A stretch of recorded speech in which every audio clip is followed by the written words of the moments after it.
Why does your scanner show the P0441 engine code? What does it mean? P0441 is a diagnostic trouble code for Evaporative Emission Control System incorrect purge flow.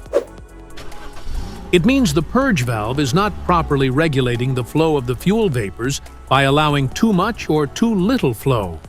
Under this circumstance, short-distance driving is permitted, but your vehicle should be repaired as soon as possible.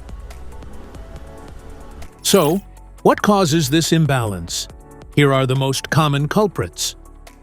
This error could be caused by these possible faults in your car: gas cap issues, EVAP hoses, purge valve, fuel tank damage, leaking charcoal canister. Each DTC code corresponds to a specific issue in your vehicle. This engine code comes in various vehicles, mostly comes in Toyota, Honda, Ford, Chevrolet, BMW, Dodge, and more. If you like this video, don't forget to subscribe to our channel. Thanks for watching.